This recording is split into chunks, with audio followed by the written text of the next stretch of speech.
स्वागत आहे तुम्हा सर्वांचे। आज आम्ही जात आहोत शेगाव या तीर्थक्षेत्राला। शेगाव हे गजानन महाराजांचे तीर्थक्षेत्र आहे।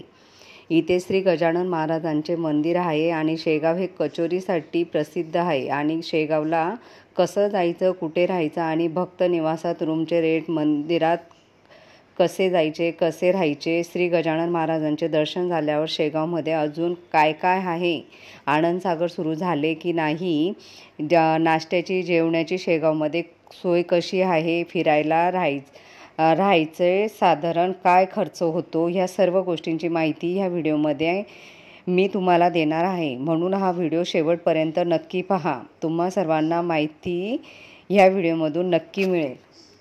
शेगावला येण्यासाठी ट्रेन आणि बस दोन्ही सुविधा आहेत। आम्ही मुंबईवरून अमरावती एक्सप्रेसने प्रवास सुरू केला। रात्री 8 वाजता ट्रेन असते। आम्ही शेगाव स्टेशनला 5 वाजता पोहोचलो।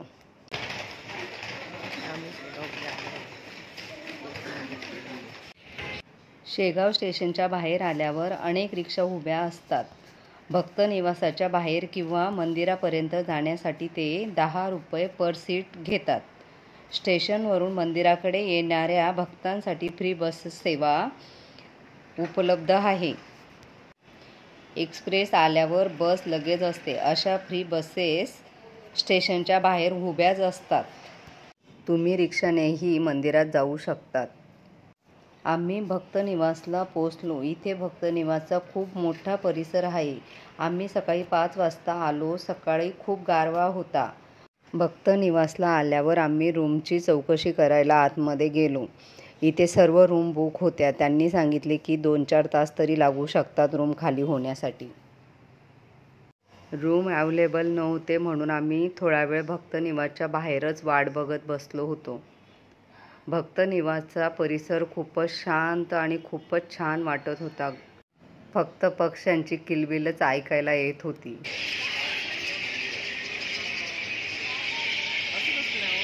शेगावला येणाऱ्या भक्तांसाठी इथे 3 भक्त निवास आहेत।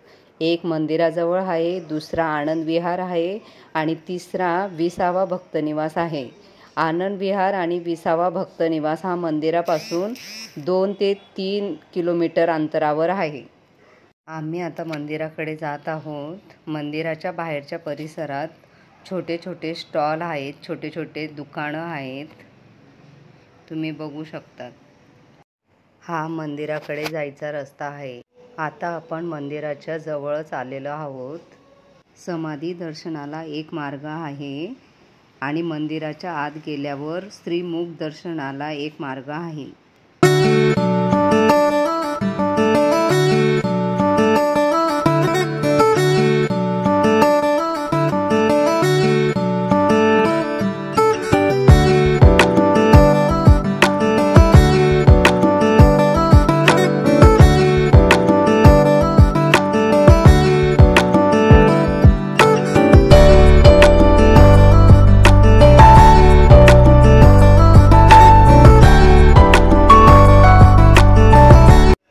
इथे पादत्राणे काढली जातात।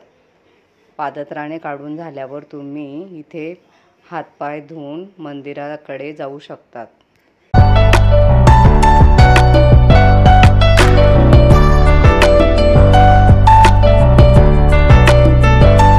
श्रीचे समाधी दर्शनाकडे जायचा मार्ग। आता आपण दर्शनासाठी मंदिराकडे जात आहोत। पण मंदिरामध्ये फोन अलाउड नसल्या कारणाने मी फक्त तुम्हाला बाहेरीलच परिसर दाखवू शकते। मंदिरात फोन अलाउड नाही म्हणून मी मंदिराच्या आतील व्हिडिओ काढू शकले नाही। मंदिराचा परिसर खूपच छान आहे।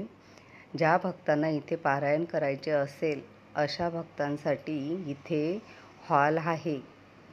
त्या हॉलमध्ये बसून भक्तजन पारायण करू शकतात। आम्ही जेव्हा पण शेगावला येतो त्यावेळेस ह्या पारायण हॉलमध्ये बसून आम्ही एक पारायण करतो। 21वा अध्याय नक्की वाचतो।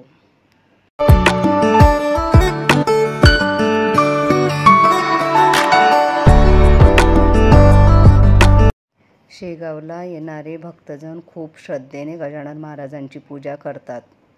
शेगावला येणाऱ्या प्रत्येक भक्ताला महाराजांची कृपा आहे। गजानन महाराजांच्या दर्शनासाठी भक्तजन खूप लांबून लांबून येतात. मंदिराचा परिसर खूपच स्वच्छ आहे. शेगावात आल्यावर हीच गोष्ट सर्वांना खूप जास्त आवडते की मंदिरामध्ये सर्वीकडेच खूपच साफसफाईची खूप काळजी घेतली जाते.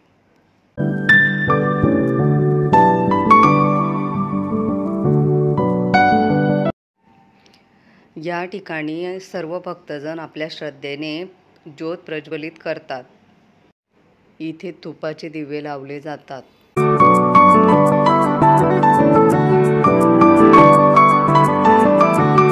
या परिसरात नारळ फोडली जातात.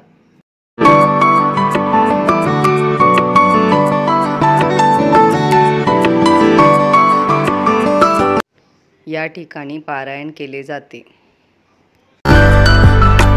इथे सर्व भांडे धुवून स्वच्छ केली जातात.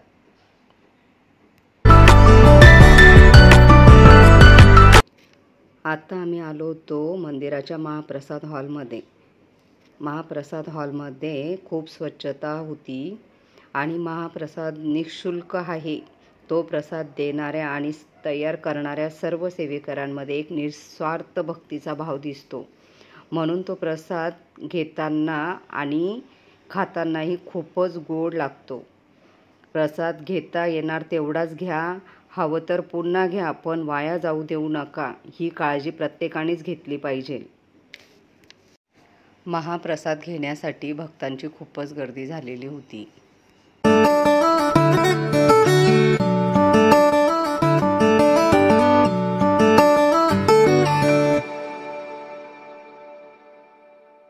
हा महाप्रसादाचा हॉल आहे आणि हा महाप्रसादाबाहेरील परिसर.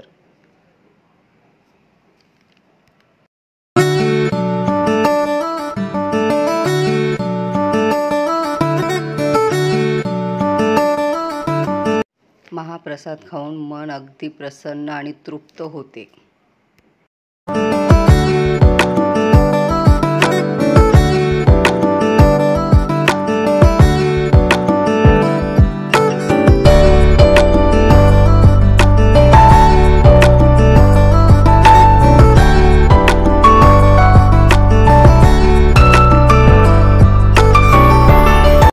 शेगावची कचोरी खूप फेमस आहे. म्हणून शेगावला येणारा प्रत्येक भक्त घरी जाताना शेगावची कचोरी न विसरता घेऊन जातात.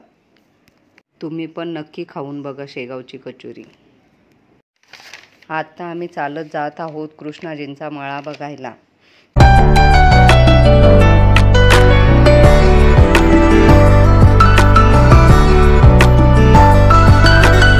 मंदिरापासून चालत 10 मिनिटे लागतात. तसेच रिक्षाही अवेलेबल आहेत. तुम्ही रिक्षानेही घेऊ शकता.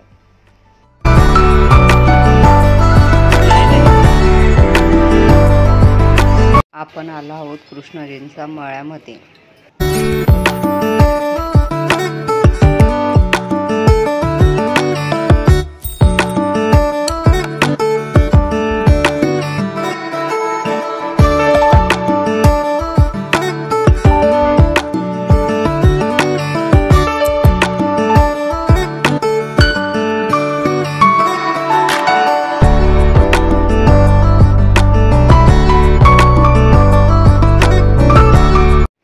हे तेच ठिकाण आहे जिथे गजानन महाराजांनी गोसावीचे गर्भहरण केले होते. गजानन महाराज इथेही खूप दिवस राहिले होते.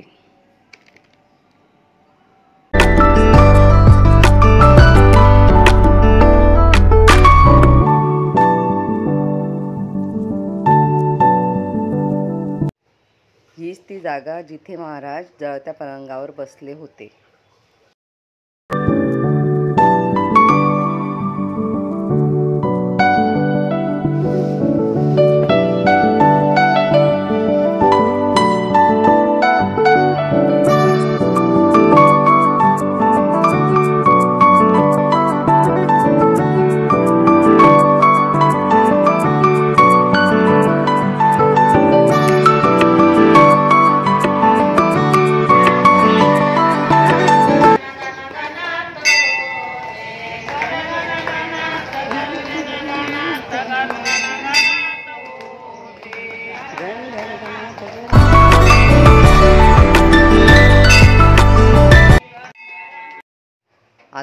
आपण आलो आहोत शिवमंदिरात.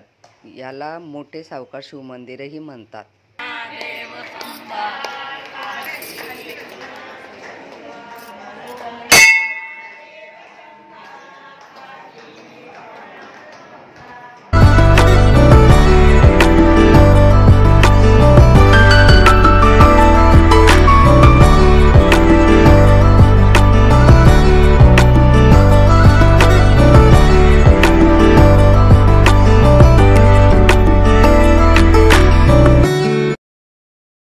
हे आहे प्राचीन शिवमंदिर. इथेही महाराज येऊन बसत असे.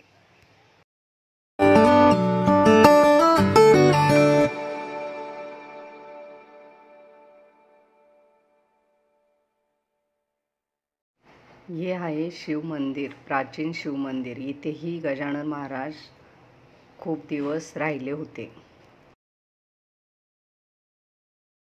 आत्ता आम्ही आलो आहोत गजानन महाराजांचे प्रकट स्थळ बघायला. सर्वांनी गजानन महाराजांचे प्रकट स्थळ एकदा तरी नक्की बघावे. हेच ते वृक्ष जिथे गजानन महाराज बंकटलालांना दिसले. इथून थोड्याच अंतरावर बंकट सदन आहे. याच वृक्षाखाली गजानन महाराज बसत असत.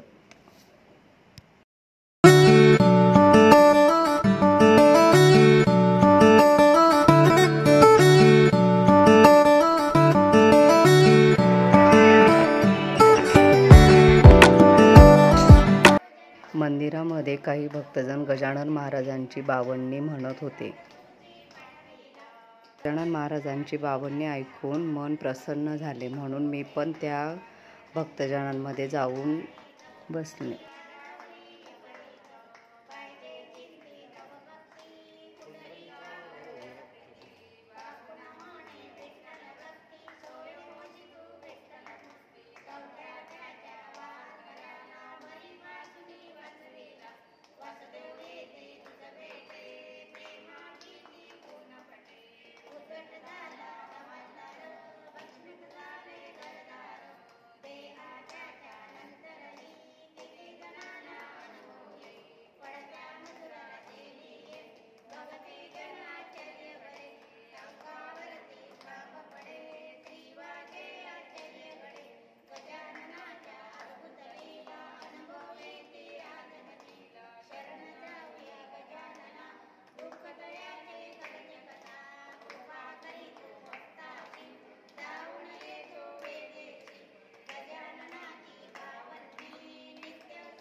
आत्ता आम्ही आलो आहोत बंकट सदन बघायला.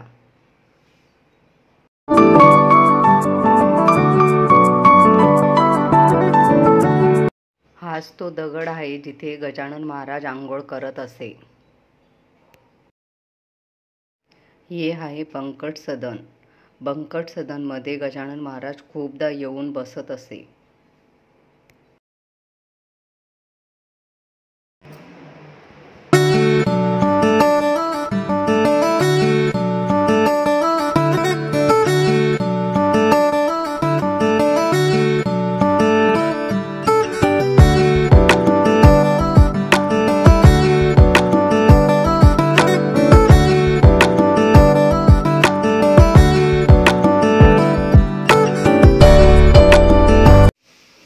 ही आहे गोमाता.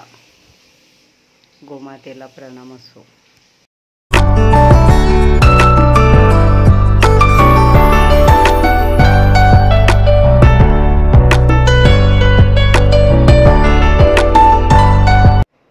आपण आलो आहोत शीतला माता मंदिरात.